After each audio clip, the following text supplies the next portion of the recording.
I-22 Papia Ture Nirbhagya.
देव बरो दिसता तुमकां सगल्यांक. तुका देव कृपा दिव. ह्या मिसान वांटो घेवच्याक तुमकां माय मोगाचो येवकार दिता. तुमी व्हडा भावार्थान हांगसर येतात. तुमची खाजगी मागणी देसां जी मागलेली ती तुमकां सायबाच्या विनंतीन मेळ्ळेली आसा, ताका लागून तुमी दिनवासूंक येतात. पूण आनिकूय वस्तू आमकां जाय. आमचे मदें खूब उणीव आसा, ती शाती पावोवच्याक तुमी आतां हांगसर तुमची मागणी घेवन आयिल्लीं आसात. तर ही सगळी मागणी आमी मनांत दवरया. आयज आमची आख्खी दियोसीस पांय वाटेन सांकवाळे वेतली. तर तांचे पासत आमी मागया. ती आमच्या सगळ्यां पासत मागोंक वेतात.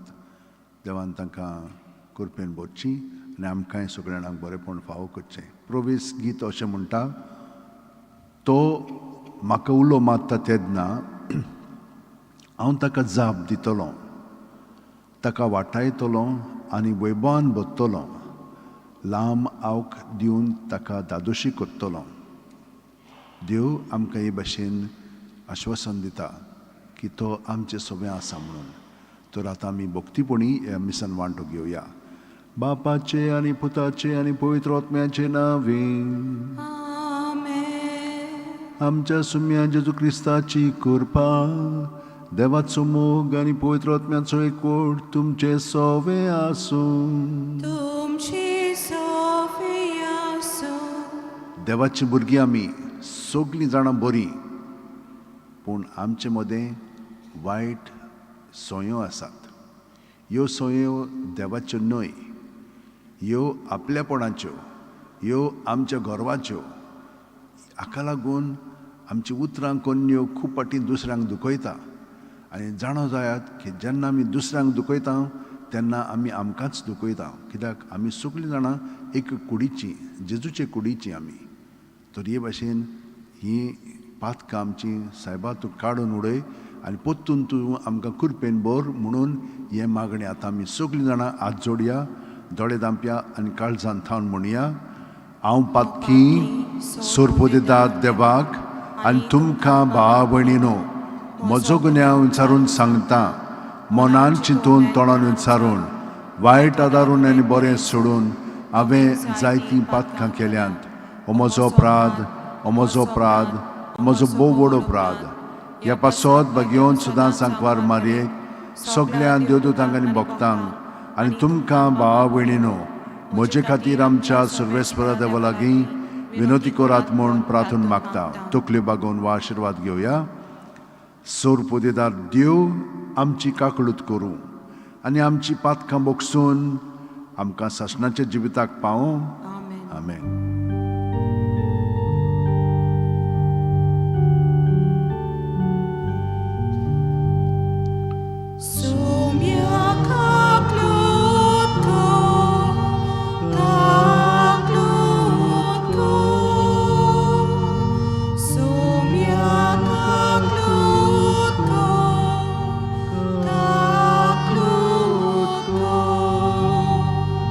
Krista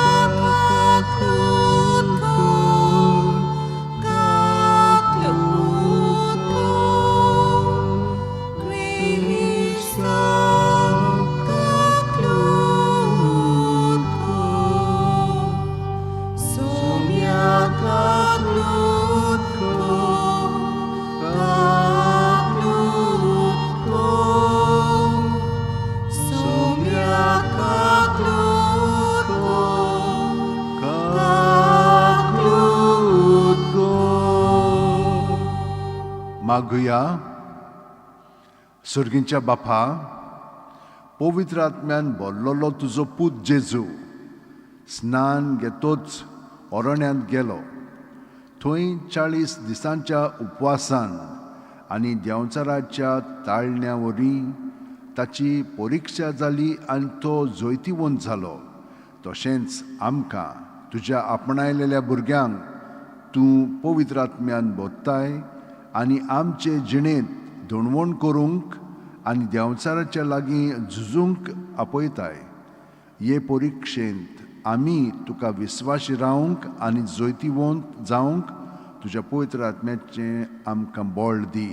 आमी आमच्या सुम्या तुज्या पुता जेजू क्रिस्ता वरवीं तो खरो देव तुज्या सगळे पवित्र आत्म्याच्या एकपणान जियेता आनी राजवट चलयता शासनाच्या शासनांक. आमेन. देवाचें उतर आतां आमी चित दिवन आयकुया.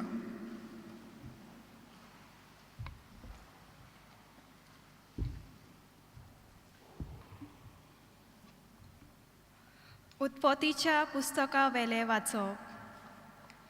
नोय लागीं आनी ताच्या भुरग्यां लागीं देव असो उलयलो, पळयात, हांव तुमचे लागीं आनी तुमच्या फाटल्यान येतोले तुमचे सोस्ती लागीं म्हजो करार कोत्ता.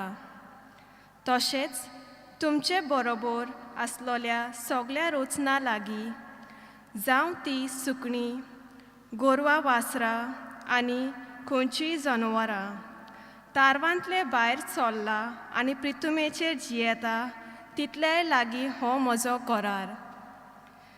तुमचे कडेन हांव असो करार करतां, जिवे रचनेचो परतून कदींच बुट्टेन नाश जावचो ना आनीक कदींच बुट्टे वरवीं संवसाराचे घोट्टान जावचें ना.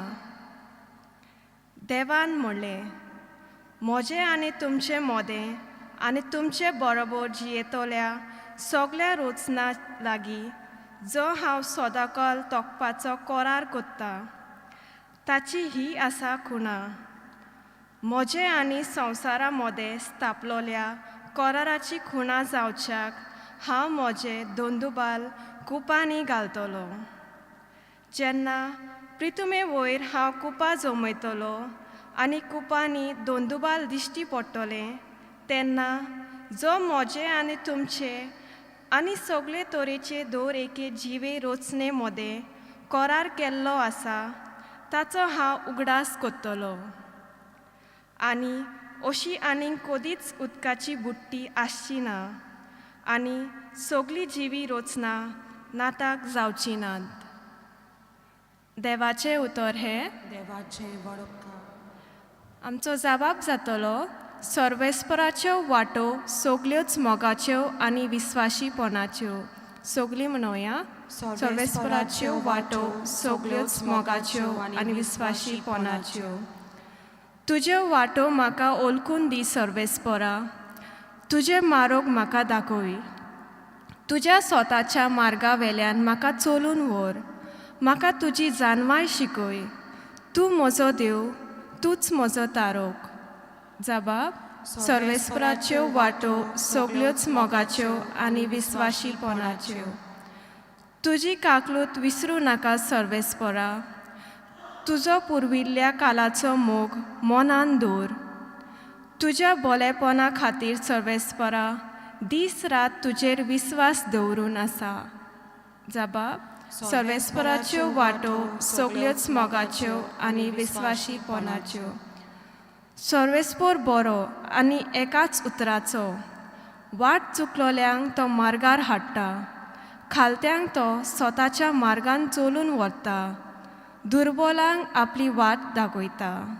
जबाब. सर्वेस्पराच्यो वाटो सगल्योच मोगाच्यो आनी विस्वाशीपणाच्यो.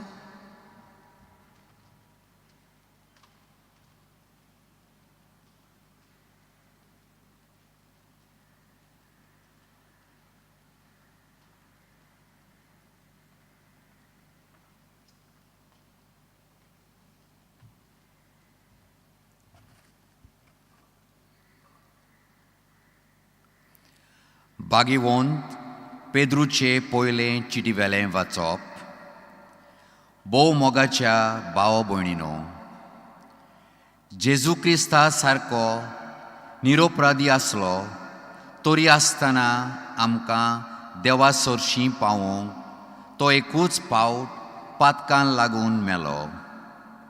पातक्यां खातीर मेलो. मनशाय सोयबा पोरमोणे ताचो जीव काडलो, पूण आत्म्या पोरमोणे ताका नवो जीव मेवलो. आनी असो तो बोणकुणींत आसलोल्यांक आत्म्यांक सोडवणेची खबर परगटूंक गेलो. मागा देवा आजून सोंसणीकाय धरून आसलो तेन्ना नोये बांदतालो त्या तारवार एक धाकटो आत जाणाचो झोमो उदका वरवीं व्हांवतालो तेन्नाच हे आत्म्या बावाड धरूंक राजी ना जाले.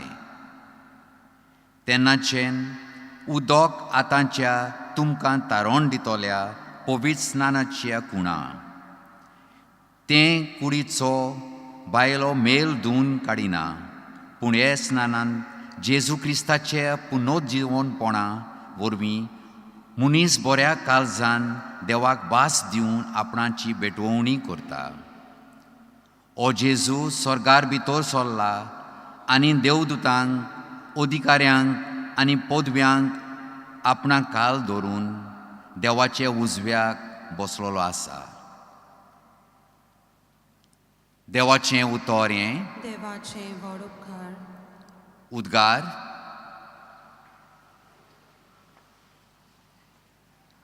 उंड्याचे वरवीं न्हय पूण देवाच्या तोंडांतलें भायर सोदता त्या उतरा वरवीं मनीस जियेता. सर्वेस्पोर तुमचे सवे आसूं. तुमचे सवे आसूं. मार्कू पोरमोणे जेजू क्रिस्ताचें शुभ वर्तमान. मोहिमा तुका सोम्या.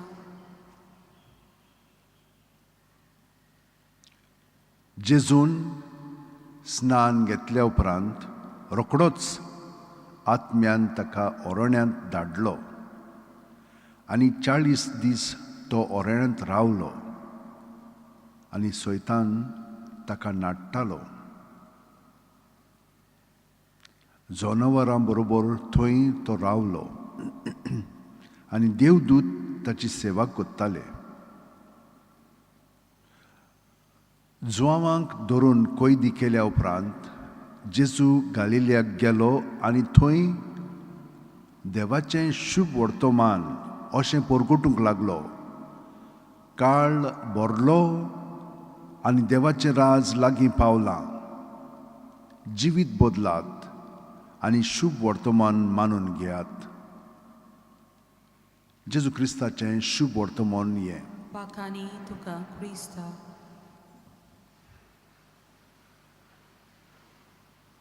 जिवीत बदलात आनी शुभ वर्तमान मानून घेयात.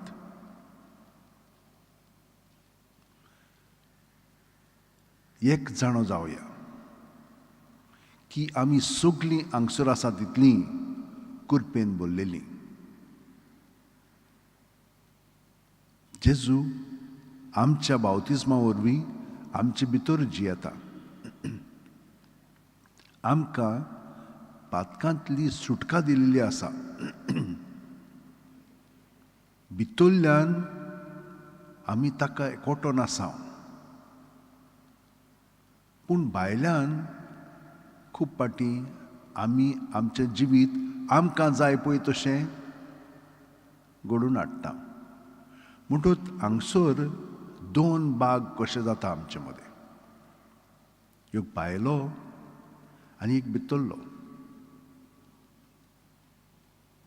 भितरल्यान आमी सगलीं बरीं, पूण भायल्यान आमी अशीं घडोवन येता. कितें जाता?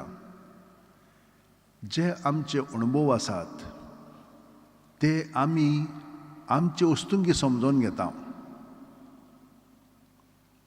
भुरगीं आसतना कोणें तर आमकां बरे भाशेन लेखलीं, बाबा कसो आसाय रे अशें म्हणलें जाल्यार हाचो प्रभाव आमचेर बरो जाता आनी ही बरी हो बरो अणभव जाता आनी आमी हांसोंक लागता, आमी खुशाल आसता. पूण कोण रे तो अशें म्हणीत जाल्यार असलो आवाज आमकां कडकडूंक लायता, कडकडो हाडटा. आनी आमी कितें म्हणटा, हो आवाज बरो न्हय, हो मनीस बरो न्हय. आनी आमी कितें कोत्ता, करून रडटा. कित्याक अणभव हो सारको न्हय. म्हणटच मागीर तें कितें जाता, कोणेनूय तर असलो आवाज केलो जाल्यार आमी म्हणटा हो आवाज बरो न्हय. कोणेन केला, कित्याक लागून केला तें आमी पळयना, आवाजाकूच धरता आमी. शिडकावन घोडयेक केला आसत पूण आमी तें पळयना, आमी फकत त्या आवाजाचेरूच अवलंबून आसता. हे भाशेन भायल्या वस्तूंनी आमी घडोवन येता, भितरलें कितें जाता तें आमी पळयना, तांचे मदें ना म्हणून आमचे मदें. हाका लागून आमी वयल्या वयरूच तरंगता, उफेता. भितरल्यान जिवीत आमचें आमकां हांगसर मदत करूंक जाय. हे धाकटें आसतना जायना. आमी मातशीं गिन्यानांत आयलीं की ना, कितें जाता तेन्ना आमचें गिन्यांत आमी वापरूंक जाय, पूण ही संय पळय जाल्ली आसा ती आमकां कंट्रोल करता. आनी संये प्रमाणें आमचें जिवीत आमी जिवंक लागता. अशें घडलें आदल्या काळांत. आमी आयकलां कशे भाशेन आदावांक आनी एवेक देवान रचलेलीं आपल्या सारकीं रचलेलीं. तांचे मदें सुस्कार घातलेलो आनी हो सुस्कार जावन आसा देवाचो आत्मो. तांकां एक हुकूम दिल्लो, तुमी सगळें करूंक जाता पूण तुमचे वस्तूंकी तुमी म्हजे सारकीं जावंक चिंती नाकात.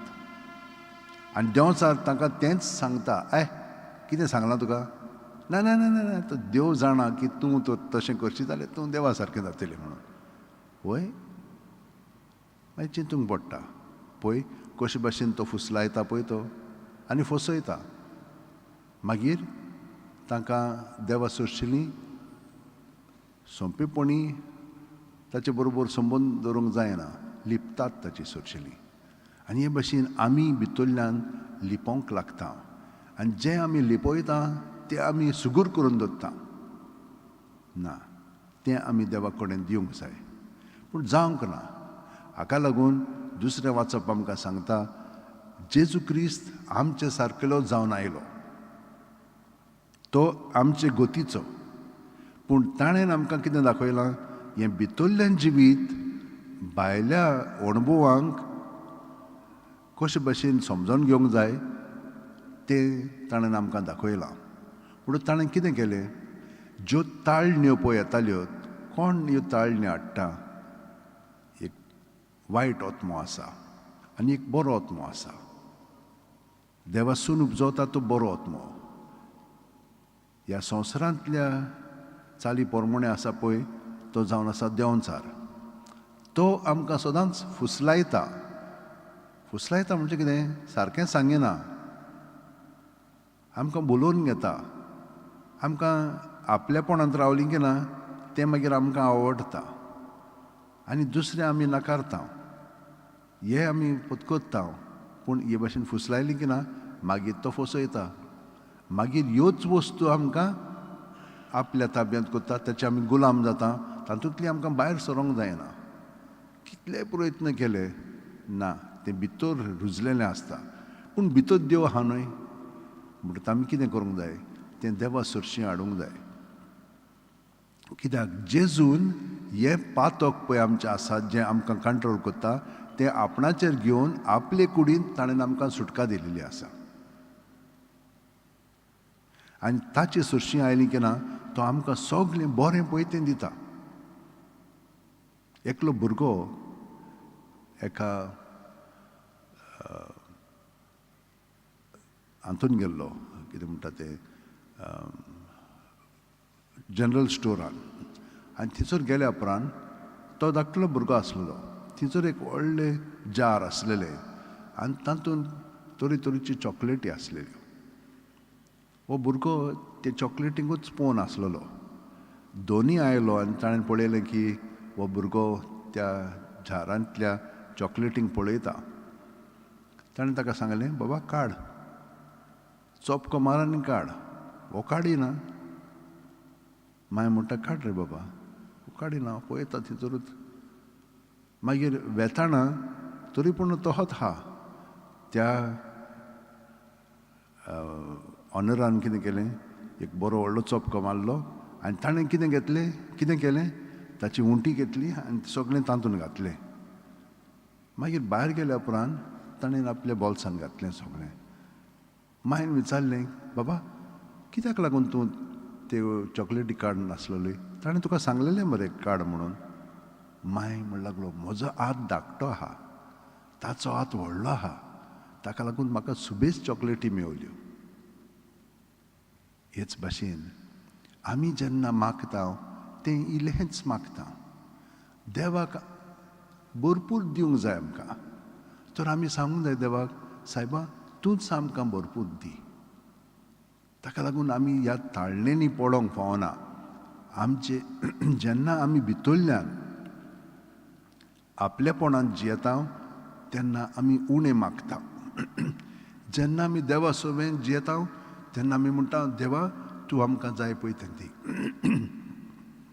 आनी देव आमकां उफाट दिता खूब दिता आनी आमी दादोशी जाता हे भाशेन आमी मागलें की ना केन्नाच दादोशी जावचें ना हें जालें आवय दुसरें जाय तें जालें आनीक जाय हें केन्नाच सोंपोना आनी आमी कांयच घेवन वचचें ना कांयच वापरचें ना बऱ्यान पूण ते भशेन केलें की ना आमी सगळ्या जाणांक वांटटा बऱ्यान तुमी घेयात आमकांय हे भशेन बरेंपण जाता म्हणटच देंवचार आमकां कितें हिंचोर फुसलायता पयले सुवातेर जेन्ना आमी आपलेपणान जियेता तेन्ना तो कितें करता सगल्यो वस्तू तुजे पासत हे फातर आहात ते उणें कर म्हणटा तुजे पासत तुका भूक लागल्या मरे तान लागला भूक कांय ना पूण आमकां आस आसा हे आशेक लागून मागीर आमी सगळें ओडून घेता आमकां हें जाय तें जाय कांय घेवन मेळचें ना मोत्तेल्या आमी आनी ताका लागून आनिकूय खूब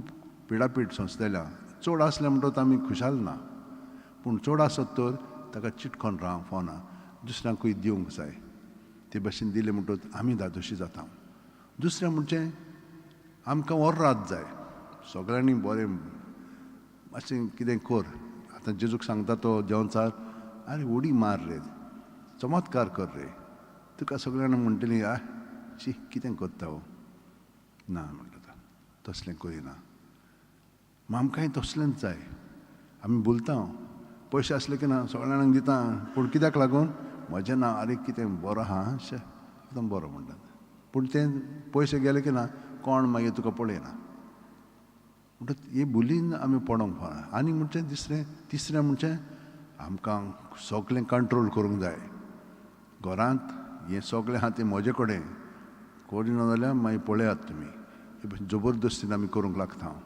आनी ह्या संवसारूय तशेंच करता आमी म्हणून असल्यो ह्यो 3 भुली पळय आसात सगळ्या जाणांक लागतात तरेच्यो हे तो हाडटा आमचे मदें म्हणजे टेम्पटेशन्स तरेची ताळण्यो हाडटा पूण आमी ही चिंत ना आयली की ना रोखडीच जेजू सवें धरूंक जाय पयले सुवातेर तांकां हाजीर जावंक जाय कितें चिंतप आयलां जेजू सवें धरूंक जाय पूण हें कशें धरतलें आमी आमच्या भितर तर आमी जेजूक हाजीर जायत सदांच ते भशेन रावत जाल्यार हें सोंपेपणी आयलें म्हणटच रोखडेंच दिवंक जातलें ना जाल्यार आमकां तो जाणो आमी शिटूक ना म्हणून ताका लागून जेजून कितें सांगलां आमकां जिवीत बदलात आनी चतूर रावात आनी शुभ वर्तमान मानून घेयात देवाचें उतर तो आमकां दिता पूण हाचें उतर तुमी घेनाकात तर हे भाशेन जावच्याक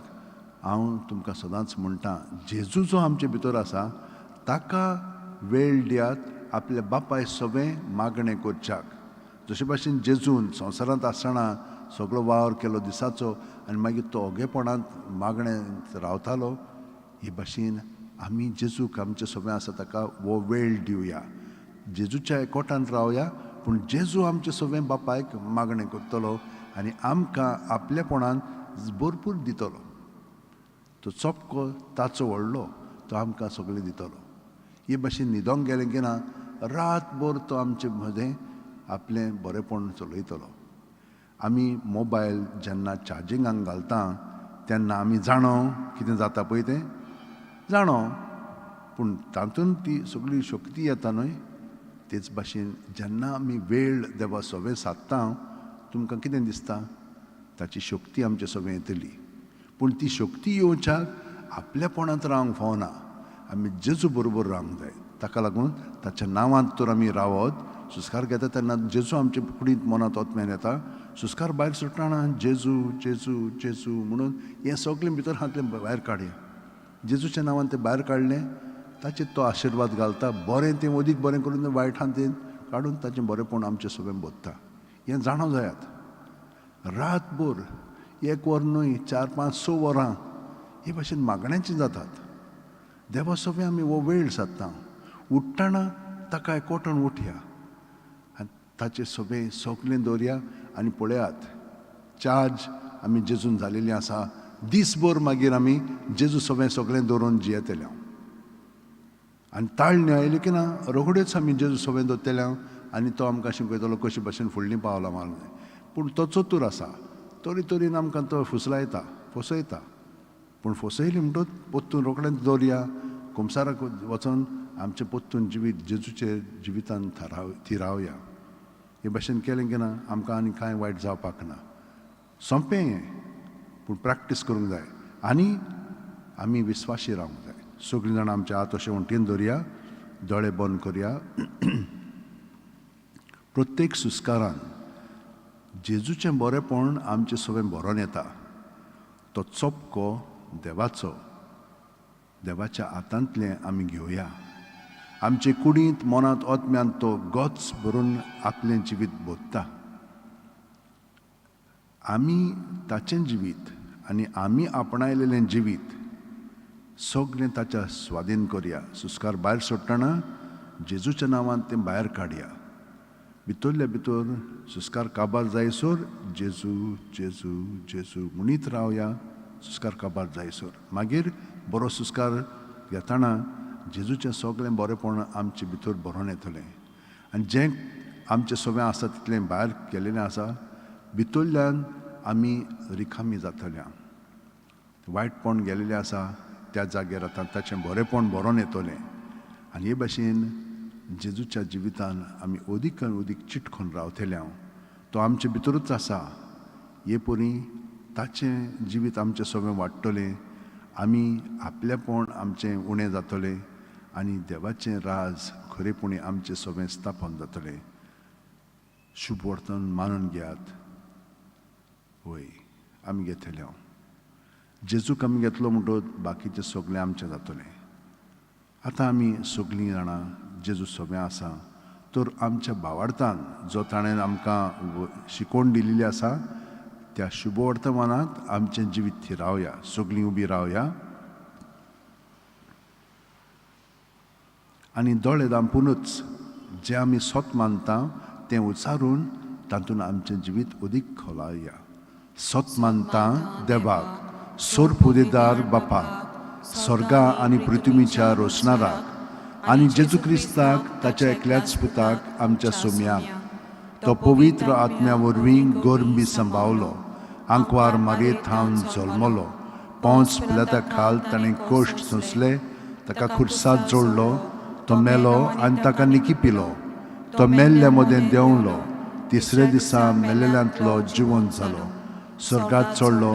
सोरपोदेदार देवा बापाच्या उजव्याक बसला. थंय थावन जिवे आनी मेलेल्यांची मुनसुबी करून घेतलो. सतमानता पवित्र आत्म्याक, कातोलीक पवित्र सुबेक, भक्तांचो एकठार, पातकांचें बोगसणें, कुडीचें जिवंतपण, सासणाचें जिवीत. आमेन.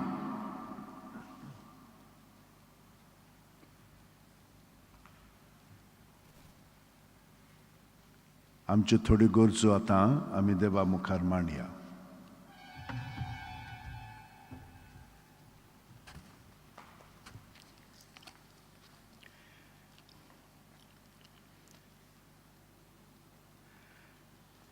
आमच्या धर्मीक फुडाऱ्यांनी आपल्या जिविताचे देखीन आनी शिकवणेन शिव वटमांची गोवाय जावं तांचे चाली वरवीं भावार्थ जीव यात्रेचें बोल जावंक देवा लागीं मागुया.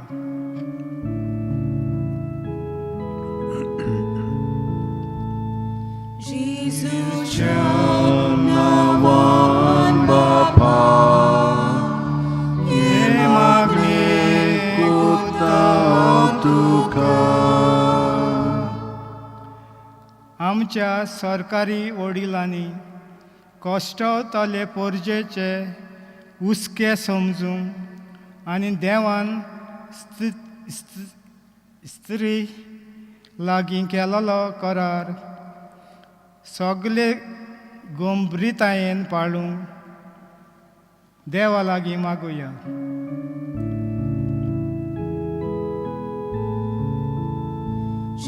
तुझ्या नावान बापा हे मागणे कोता तुका.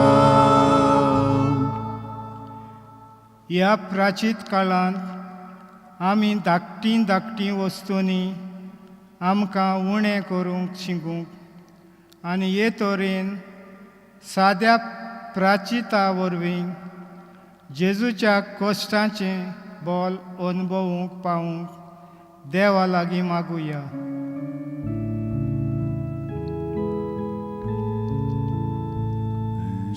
तुझ्या नावान बापा हे मागणे कोता तुका. जेजून तालन्याचेर झुजून देवचाराक आरायलो आनी आपल्या भावार्थाचें बोल पोलक्या वस्तूंक बुलोनांत तसलें म्हूण दाखयलें. आमी अशींच भावार्थान मजबूत जावंक आनी बुलयताल्या वस्तूंक लबदोन कोऱ्या देवाक सांडिना जावंक देवा लागीं मागुया.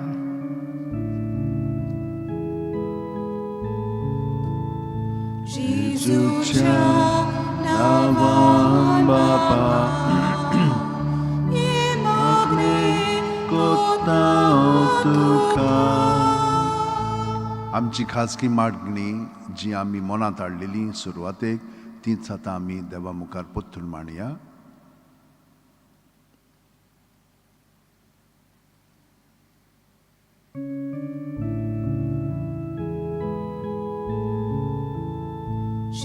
तुझ्या नावान बापा हे मागणे कोता तुका. सर्गेच्या बापा दिनवासी काळजान तुका आमी आर्गां आडयता कित्याक तूं आमकां सगळ्यांक कुरपेन जें आमी मागोंक जाय तें मागोंक तुवें आमकां आदार दिलेलो आसा. पूण जी मागणी आमच्या काळजांनी आसात ती आमी तुका उबारल्यान ती तूं स्विकार आनी तुजे येवजणे प्रमाणे ती आमकां शांती पावय. जेजू क्रिस्ता आमच्या सुम्या वरवीं. आमेन. उतर म्हज्या देवाचे पेज 46 C42.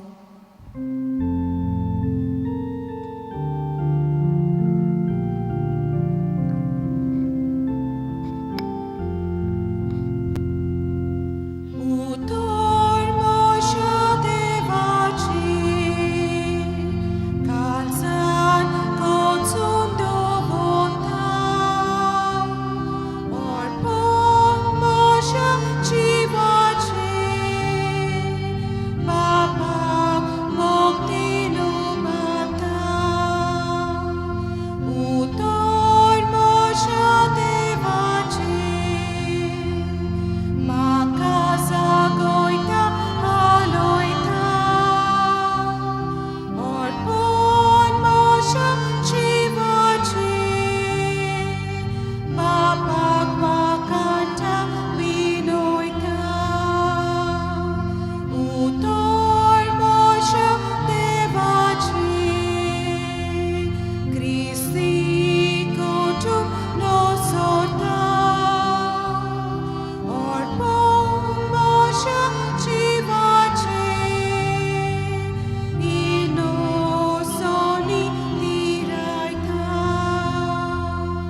म्हज्या भयणीनो आनी भावनो, म्हजें आनी तुमचें बलिदान, मागणी आनी ही देणी सुरपुद्दा देवा बापाक मानता तसली जावं म्हूण मागात. हे तुमच्या हातांतलें बलिदान आपल्या मानांक आनी मोहिमेक आमच्यान एके पवित्र शुभेच्छा दावा सर्वेस्पर मानून घेऊ. भोव पवित्र देवा, आमच्या दोयाळ बापा, एकाच मनशा वरवीं संवसारांत पातक भितर सरलें आनी पातका वरवीं मरण, तरी आनी एक मनशा तुज्या पुता जेजू क्रिस्ता वरवीं सासणाचें जिवीत आनी तुजी पवित्रताय सुबापणान आमकां पोत्तून मेळटा. ह्या तुज्या फुंक्याच्या देण्या खातीर हें दिनवासणेचें बलिदान आमी तुका समर्पिता आनी ह्या प्राचीत काळार पातकांतली आनी पातकाचे खासियतींतली सुटोन तुज्या जिवितान आनी पवित्रतायेन आमी नवी मनशां जावं म्हूण मागता तुज्या पुता जेजूच्या नांवेन. आमेन. सर्वेस्पर तुमचे सोवे आसूं, तुमची सवे आसूं, आमची काळजां उबारुया. आमी ती सर्वेस्पराताय उबारता. सर्वेस्पराक आमच्या देवाक दिनवासुया. अशें आमी करूंक फावो. सर्वेस्परा पवित्र बापा, सोर पुदेदार आनी सासणाच्या देवा, सोर्व काल्यान सोरताय जेजू क्रिस्ता आमच्या सुम्या वरवीं आमी तुका दिनवासूंक फावो. हो कायदो नितीचो आनी आमच्या फायद्याचो. नव्या मनान आनी नितळ काळजान पास्कांचो गूट संतोशान समोरुंक तोयत जावच्याक तूं आमकां वर्सा वर्सा हो काळ दिताय. तुजी आमच्या बापाची मोगान भक्ती करूंक आनी आमच्या पेल्याचे अवगळे उमेदीन चाकरी करूंक तूं आमचे भितर नवें मन रचताय. जेजूच्या जिविताची वडती गोडिता आमी समरमता. तांचे वरवीं आमकां नवें जिवीत मेळ्ळां. तांचेच वरवीं आमचे भितर तुज्या पुताचो रूपकार तूं ओदीक ओदीक संपूर्ण करीत आसाय. देखून आतां देवदूतां बरोबर आनी सर्गींच्या सर्व दोलबारां सांगाती तुजी स्तुती आमी निरंतरी गायता.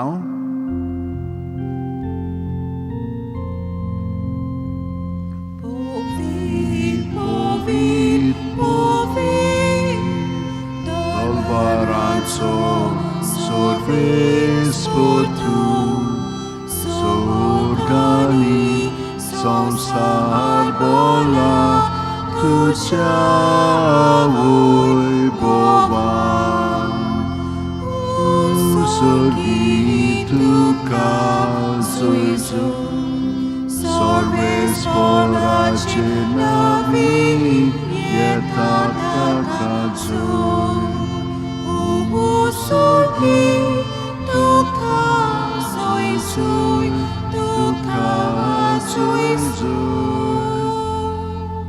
बापा, खरोच तूं पवित्र, तूंच सगळ्या पवित्रपणाची जोर. तुज्या पवित्र आत्म्यांक धाडून ही देणी पवित्र कर म्हूण आमी मागता. जावं ती आमकां आमच्या सुम्या जेजू क्रिस्ताची कूड आनी रगत. आपलेच खुशेन कोश्ट मरण सुसूंक वेच्या आदी जेजून उंडो घेतलो. तुका दिनवासून तो मोडलो, तो आपल्याशी सांग दिलो आनी म्हणलें, ओ तुमी सुमेस घेयात आनी खायात. ही म्हजी कूड तुमचे पासत समर्पूची.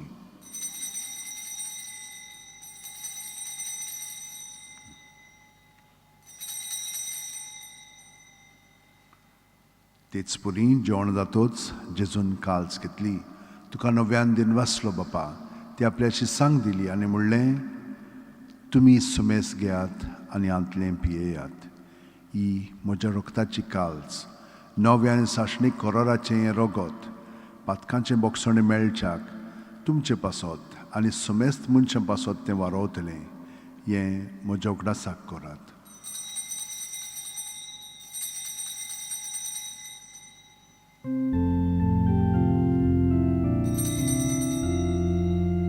Bawartaco gud porgotuja. Sumia Jesu duszy moronami somoroka. Duszy podoci wolnami odrekta. Dusza jenia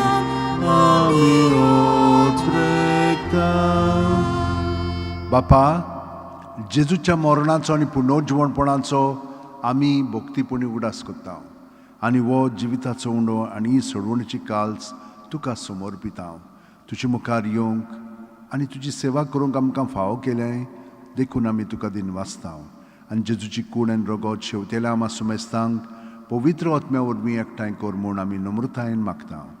सर्वेस्परा आख्खे पृथ्वीचेर विस्तारलेले तुजे पवित्र सुबेचो उगडास कर. आनी फ्रांसीस आमच्या बागेवंत बापा, फिलीप नेरी आमच्या गवळी बापा आनी सगल्या याजनिकी वर्गा बरोबर तिका प्रिती मोगांत वाडय. पुनर्जीवणपणाचो बोरवासो धरून मेल्यांत त्या आमच्या भावा भयणीची काकळूत कर. तांकां आनी तुजे इश्टागुतीन मेलेल्या समेस्तांक तुजे परजळीत मुखामळ पळोवंक फाव कर. आमा समेस्तांची दया कर म्हूण आमी मागता. आंकवार मारये देवाची माय सांगाती तिचे पोती बागेवन झुजे बागेवन दोरमदूत आनी सर्वकालीन तुका मानवल्यान त्या सगल्या भक्तां बरोबर सासणाच्या सुखांत आमकां वांटो दी. तांच्या सांगाताक तुजी मोहिमा गावंक आमकां फावो कर. जेजू क्रिस्ता तुज्या पुता वरवीं, त्याच जेजू वरवीं, त्याच जेजू सांगाता, त्याच जेजू ठाय पवित्र आत्म्याच्या एकपणान सरपदीदार बापा सर्व वंदन आनी वैभव तुका सासणाच्या सासणांक. आमेन. भयणीनो आनी भावनो, भितरल्यान जेजूक एकवटोन सगलीं आमची इंतेसां मागणी आसात ती ताचे सरशी दवरया. ताणें आमकां मागण्याची विनंती केल्ली आसा. तांकांय जीं कोण दुयेंस आसा, जीं कोण कितल्या जाणांक आतां काम ना, ताका लागून ओड्डूफूट जातात, आख्खो घोराब्यान पर्यंत कितलें चलता, हें सगलें जेजूक एकवटोन ताची शांती आमचे सगळें येवच्याक आनी आमचें जिवीत उदीकान उदीक ताचे सगळें एकवटोन बरें जावच्याक आतां आमी बरोबर जेजूच्या एकवटान पवित्र आत्म्याच्या प्रेरणान म्हणया. आमच्या बापा सुर्गीच्या, तुजें नांव पवित्र जावं, तुजें राज आमकां येवं, तुजी खुशी स्वर्गांत जाता तशी संवसारांत जावं. आमचो दिसपटो गिरायज आयज आमकां दी आनी आमी आमचे चुकलेल्यांक बक्षिता तशींच आमची पातखां बोगोस आनी आमकां तायणेक पुणोवंक दिवं नाका, पूण वायटांतली आमकां निवार. सर्वेस्परा सर्व वायटांतली आमकां निवार. दया करून ह्या जिवितान सवस काय आमकां दी. सुर्गीच्या सुखाक आनी आमच्या सुरवंडरा जेजू क्रिस्ताच्या येण्याक आमी बोरवाशान ओतरेकता. तर आमकां तुजे उदार काकुतीन सर्व पातकांतली सुटय आनी चोर आकातांतली वाटाय. कित्याक राजोटकी पदवी आनी मोहिमा तुजी सासणाच्या सासणा. सुम्यान जेजू क्रिस्ता, तुवें तुज्या धर्मदुतांक पळयलें आनी आतां आमकां हांगसर आनी घरा हाजीर आसलेल्यांक तूं म्हणटाय, तुमकां शांती दवरता, म्हजी शांती तुमकां दिता. आमच्या पातकांचेर न्हय पूण तुजे पवित्र सुबेच्या भावार्थाचेर दिश्ट घाल आनी तुजे खुशे प्रमाणे तिका शांती दी. हितूंच तिका एकवटान सांबाळ, जो जियेताय राजवट चलयताय सासणाच्या सासणांक. आमेन. जेजूची शांती सदांच काल तुमचे सगळें आसूं. तुमचे सगळें आसूं. जेजूच्या एकवटान आमी एकामेकाक ताची शांती Divya.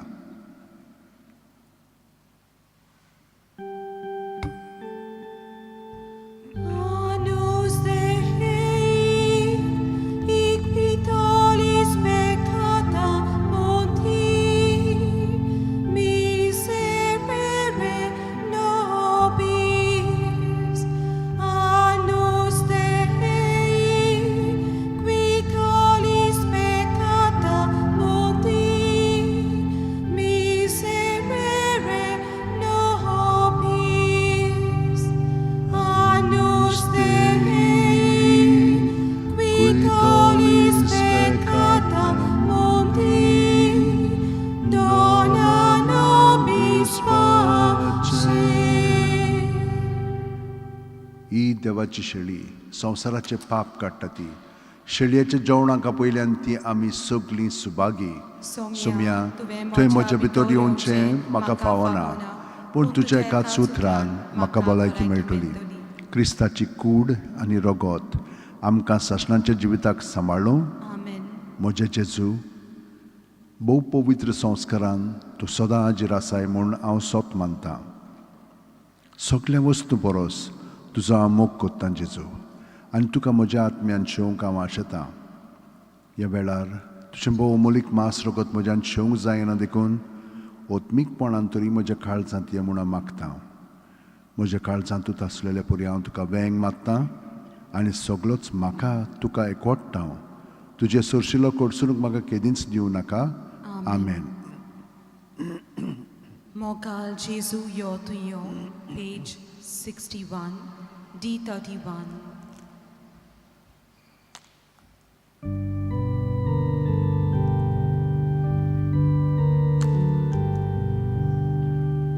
Mogal Jesu yo tu yo, Baba boiling petu yo. Mogal Jesu yo tu yo, Baba boiling petu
आमी सुकलीं दोळे धांपया. जेजू आमचे कुडींत आसा खरो, पूण ह्या वेळार आमच्या मनांत आनी आत्म्यांतूय आसा, आमच्या काळजांत आसा. ताका आमी एकवटोन वो वेळ सारया आनी भितरल्यान तो जियेता म्हणून हांवें तुमकां आदींच सांगलेलें. हें भायलें खोटें जिवीत आसा जाल्यार तें ताचे सोबें दवरीत आयिल्लें आसा, तें तो काडून आमकां खऱ्या जिवितान ताच्या जिवितान बदतलो.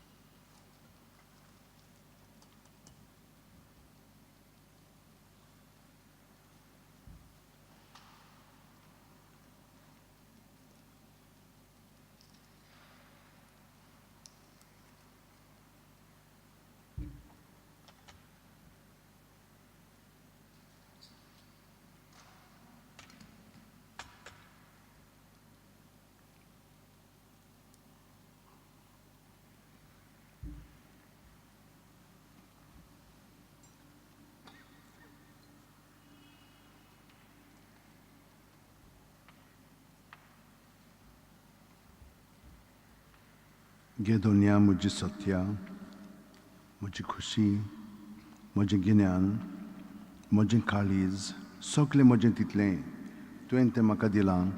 तुकाच तें हांव दितां, कित्याक तें सगलें तुजें. तुजे खुशे प्रमाणे ताचो वापर कर. म्हाका फकत तुजो मोग आनी तुजी कृपा दी. इतलेंच म्हाका पुरो. आमेन. मागुया.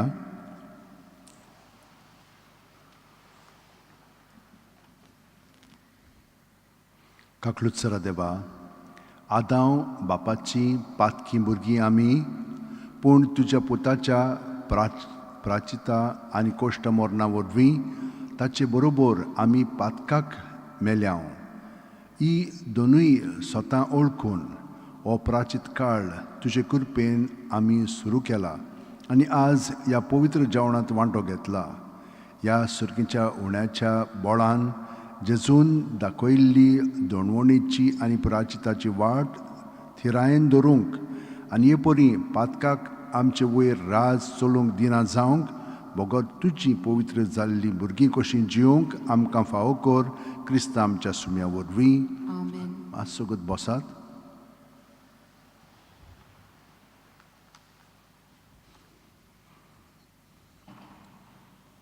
आयज आख्खी दियोसीस पांय वाटेन सांकवाळे वेतिली. म्हणजे ही एक पिराचिताची वाट ताणें दवरलेली आसा सगली दियोसी पासून मागच्याक, आनी ती आमची भाव भयणी थंयसर म्हण हितून भाग घेतात. पूण आमी हांगसर आयिल्लीं आसा, तर आमी हे भाशेन आमचें जिवीत जितलें जेजूक एकवटोन जियेता तितलो दुसऱ्यांक फायदो जाता. जेजूचें जिवीत पळयात कशे भाशेन जेजून जियेलें आनी तो आमचें सोबें आसा म्हणटच ताचें जिवीत आमचें जिवीत जाता. हे भाशेन एकामेकाक आमी तेंको दिवंक लागता जेजू सोबे. फुडलो आयतार जो आसा तो होली चायल्डहूड जे बाळकां भुरग्यां बसत म्हण आमी मागतले. हांगसर दर दिसा 5 ते 5:15 पर्यंत पवित्र बुजवण आसता. पूण ही तुमकां भायल्यांक येवंक दिनात. आमी सकाळीं हांगसर कोत्ता. यूट्यूबाचेर खूब लोक भाग घेता. सकाळीं कोत्ता. वय सॅक्रिफीस आसा तातूंत. न्हीद तेन्ना बरी येता खरी, पूण त्या वेळार आमी मोग आमचो जेजूक एकवटोन दाखोवंक आवडटा. आनी ताचो फायदो आमकांच न्हय, पूण जीं कोण भाग घेतात तीं दुसऱ्यांक कितलेंचशें बरेंपण फावो करून दवरतात. हे भाशेन आमी सगळ्यां पासत मागता. म्हणटच आयताराचें कितें जाता, आयताराचें आमी 7 मीस स्टार्ट कोत्ता न्हय, 6 आमी पवित्र बुजवण दवरता सकाळची. हें सगळें यूट्यूबार म्हणलें. मागीर मिसां हांगसर सोमवार ते शेनवार सकाळचीं 2 आसतात, 7 आनी 8. पूण ताचे आदीं यूट्यूबाचेर म्हणे 5 हें पवित्र बुजवण आसता आनी 6 इंग्लिशीन मीस आसता. आयताराची मिसां हे भाशेन 7, 8, 9 आमचे भाशेन, 10-15 मीस इंग्लीश भाशेन. आतां कुरपेची नोयनां सुरू जातलीं. फकत बागेवन फ्रांसीस शहराक 2 9 दिसांची नोयनां आसात. ही कित्याक लागून? पयलें म्हणणें तूं फेस्त आसता 24 नोव्हेंबराचें ते 2 डिसेंबराचें आनी 3 म्हणणें फेस्त जाता. हें कित्याक तर? हें एकलो आमचो पाद्री, जेजूट पाद्री इतालियाक वावुरतालो एक इगोर्जेंत. ती इगोर्ज ते दुरुस्त कोत्ताले हे आमचे भाशेन. आनी थिंचो दुरुस्त ते कोत्ताना एकलो हातोडी घेवन वयर काम करतालो. ती हातोडीच ताच्या हातांतली सुटली. हो फादर सकयल आसलेलो मार्चेलो मास्ट्रेली. ताच्या तकलेर पडली ती हातोडी, सादवलो, मोत्तालो. केन्ना घडलें? 1630 आनी 3 वर्सां डिसेंबराचे 12 मोत्ता म्हणून ताका ते संदेसांव लावंक 4 जानेवारीचे म्हण लागले तो मोत्तलो आतां. पूण सदांच जेन्ना तो जागो कसो जातालो तेन्ना तो कितें मागणें पुट्टालो आनी हे सगळे बाकीचे ताचे पासत मागताले. फेस्त तेन्नाच जाल्लें डिसेंबराचे 3 तारखेर. ही आतां नापोली म्हणटा पळय थी मोत्ता म्हणून संदेसांव लायलें. पूण त्या दिसा बागेवन फ्रांसीस शेवेर ताका भेटलो आनी ताका म्हणूंक लागलो मरचो नाय, आतांच उठ्ठलोय तूं, पूण मोत्तलोय, जपानाक मारदीर जातलोय आनी हें कुरपेचें नोयेन स्टार्ट कर. म्हणटच ते मेरेन सावन हें कुरपेचें नोयेन थंयसर स्टार्ट जालें. पूण इतलें भारान जालें कित्याक हाका मरणांतलोच उठयला म्हणून ताचे विनोतीन हरशीं कितलो लोक ताचेर बावड जातालो. पूण हातूंतल्यान आनिकूय बावड ताचेर वाडलो आनी ताका लागून आतां पर्यान ही म्हणून तूं कुरपेची नोयनां आमी चालू दवरता. म्हणटच हे कुरपेच्या नोयनांक कशें म्हणून भाग घेतले आमी? कितलीं मिसां आसात? 6 इंग्लिशीन जातलें, 7, 8 आनी सांगे मागीर 4:30. ही 3 मिसां आमचे भाशेन. 6चें मीस सकाळचें इंग्लिशीन जातलें, 7चें 8चें आमचे भाशेन आनी 4:30. आमी सांगे दवरूंक ना कित्याक चड लेट जाता आनी ह्या दिसांनी MHA गायडन्साक लागून आमी आजून तें पाळटा. म्हणटच हातूंत तर भाग घेवंक जाय जाल्यार हें ऑरेंज पळय आहा तें सांगेच्या मिसाचें 4:30 हांगसर बरयल्लें आसा. ग्रीन तें 8चें मीस. हें पर्पल आहा पळय तें म्हणून तूं पिंक तें 7चें मीस आनी हें 6चें मीस. म्हणटच तुमकां हे पासीस थंयसर भायर मेळटात. थंयसर सिरियल नंबर आहा म्हणजे 6च्या मिसाक 1 2 3 4 5 हे भाशेन आसतली. तुमचें नांव बरोवंक जाय, फोन नंबर वॅलीड ऑन. तुमी सदांच येतले जाल्यार ऑल डेज डेली. तुमी तर थोड्याच दिसांक येतल्यार 4 12 हिंच्या दिसांनी येतल्यार त्या वेळार 6च्या वेळारूच. हें तर आसत जाल्यार दुसऱ्या मिसाक येवंक जायना जाल्यार कितें जातली खेड जातली. ताका लागून हे भाशेन आमी ही मांडावळ केलेली आसा. मागीर तुमच्यान मागीर आनीक 6 जाणांक तुमचे बरोबर हाडूंक जाता, तांचें नांव बरोवपाचें हांगसर. हे भाशेन हे पासस तुमकां दितल्यान आमी तर तुमच्यान ते भायर घेवंक जाता. आनी जीं कोण हांगसर पावना पूण त्या दिसा येतलीं हिंच्याय मिसाक तेन्ना तुमच्यान घेवंक जाता ते पासस आनी ताचेर तुमचें नांव बरोवंक जाता. आनी मागीर आमी जाणो जातल्यान कितलो लोक येतलो पळय तो ते भाशेन आमच्यान हांगसर मांडावळ करूंक जाता. त्या दिसांनी तुमी आमकां वॉट्सॅपाचेर मॅसेज धाडनाका. आमच्या लागीं ती सावरांक जावचें ना. आमकां खूब कामां आहा आनी हें काम मागीर सुबेज जातलें. ताका लागून ही सोंपी पद्दत आमी येवजिल्ली आसा ती तुमी मातशी शात्ती पाळा. त्या दिसांनी 5 पवित्र भुजण आसतली. तातूंत म्हणून तुमकां घेवंक भाग मेळ्ळो ना कित्याक 5 म्हणजे बेगीन येवचें पडटा ताका लागून. पूण तुमकां जाय जाल्यार मागीर तुमच्यान सांगूंक जाता आमकां. म्हणटच MHA गायडन्साक लागून आमी 4:30 मीस दवरलेलें आसा. सांगे हांगसर रावंक जायना. लोक हांगसर रावतालो आदीं पूण आतां हाका लागून हांव रावचें न्ही. आमच्या वॉट्सॅपाचेर तुमच्यान यूट्यूब चॅनलाचेर म्हणजे ट्युर्स थंयसर आसा. स्क्रिप्चरल्स त्योस म्हणजे पवित्र पुस्तकाचेर आदारलेलो आनी खुर्साची वाट आसा 2 दीस आसतली मंगळार आनी शुक्रार मंगळारा दीस इंग्लीश भाशेन आनी शुक्रारा दीस आमचे भाशेन आतां ह्या गेल्या शुक्रारा दीस केल्ले खूब लोकांनी भाग घेतलेलो आसा तातूंत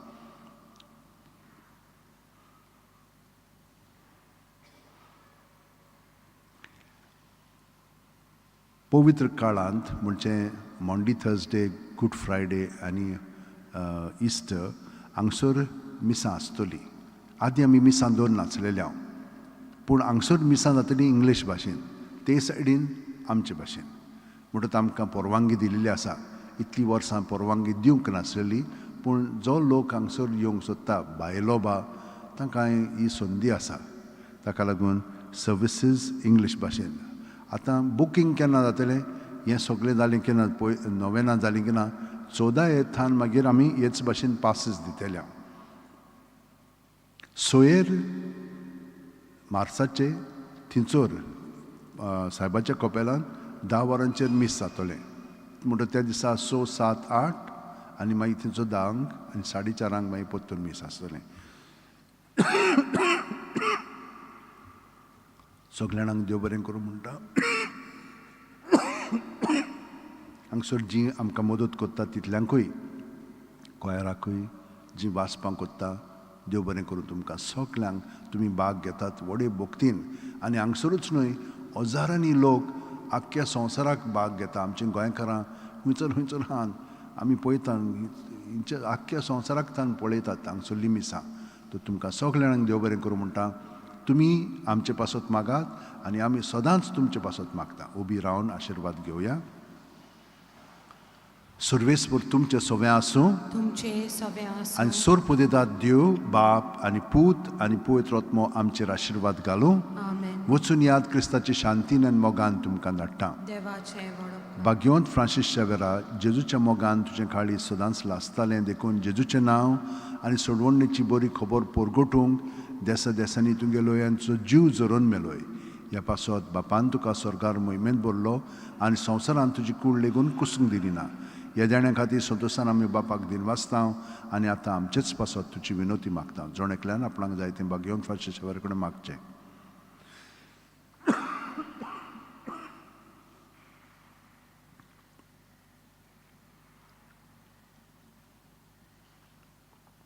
आमचे ओत्रेक बापाक मानतात तसले जाल्यार तुजे विनोतीन ते शांती पावय म्हूण मागता आनी सोगटा पासत तुजे बरोबर जेजू वरवीं पवित्र आत्म्या सवें बापाक वाकाणटा आमेन F7 जेजू आमचे मोदें दवरून पेज 88